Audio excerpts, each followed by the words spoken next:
Cinematic Shuffle has shuffled once again. Now last week I gave you guys 3 hints as to what this film was gonna be. I said, hot air balloon, 2 passports, and contraptions.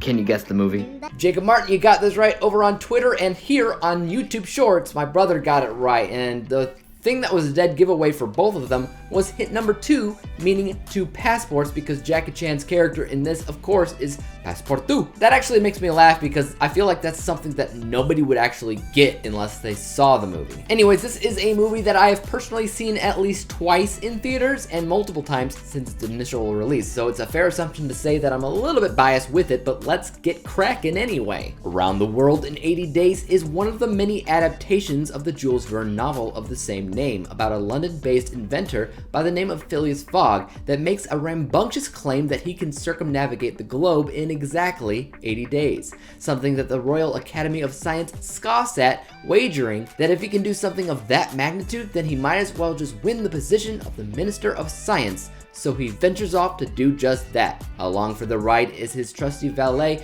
Passepartout, played by Jackie Chan, of course, who is secretly trying to return the Jade Buddha, an artifact that he actually stole from the Bank of England. Now, before I go on with my review of Around the World in 80 Days, make sure that you go over to my Twitter handle at IAMDWG, because on Wednesdays every single week I give you guys 3 more hints as to what the next installment for the Cinematic Shuffle is going to be.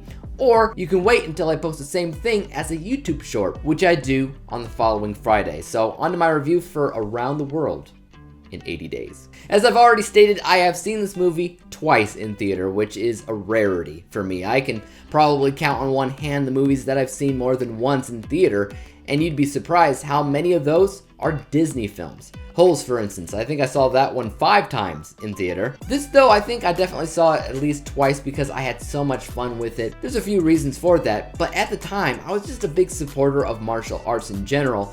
Jackie Chan and his charisma always brightens up any movie that he finds himself in.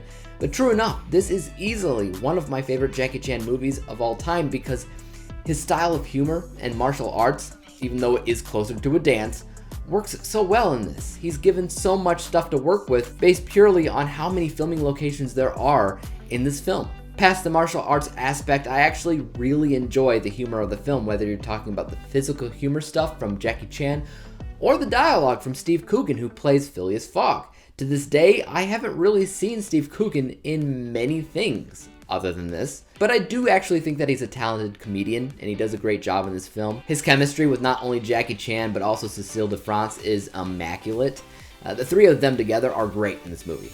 The set design of all these different locations, which I do realize aren't actually all over the world, they're still pretty unique and beautiful in their own regards. They really help diversify the film. Now, the sudden appearances of a ton of really great cameos from people like Arnold Schwarzenegger, Owen, and Luke Wilson, among others, is consistently a ton of fun, and it really sets this adaptation apart from others based off of the same novel. I've tried watching the classic film from the 60s as well as the TV series that just came out recently, but none are as fun or as magical as this, and maybe that's because it's Disney, or maybe you can claim the addition of the Kung Fu / Jackie Chan storyline helps it feel magical and fun. But regardless, I would rather watch this version any day of the week.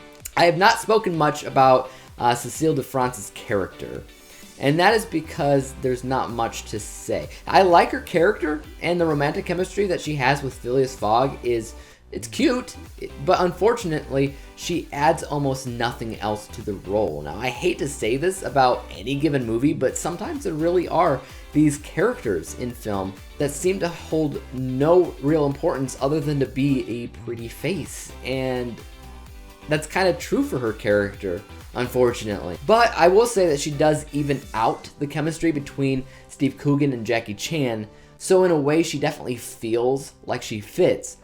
But narratively, if we're just talking about narrative importance, there's honestly not much there for her. So if I were to point out any specific technical problem with this film, that would probably be it. That and some of the visuals are indeed goofy, and that is true, but that's part of the charm of the film, and it doesn't really bother me. And yeah, I mean, if you're watching this film today in 2023, you're going to have problems with the cheese, you know? It is definitely a cheesy film. Again, that is true. But just like the visuals, that is part of the charm, and I just wouldn't have it any other way. Again, those other adaptations aren't cheesy. The ones from the 60s, I'm not entirely sure, but the most current one, the TV series, I wouldn't call that cheesy. I would actually say that that's probably really, really, really well done. It's got David Tennant and everything, but it's boring.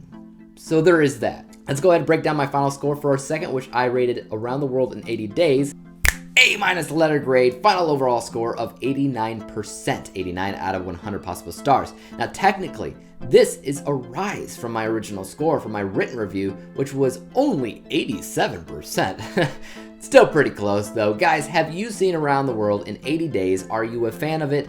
Are you not? And if you have seen the other adaptations of the same story, please let me know which one your favorite was in the comment section down below. And as for YouTube, you guys know what to do. Hit the like, subscribe button, and the bell to be notified when I come out with my next installment for the Cinematic Shuffle. And until then, peace out.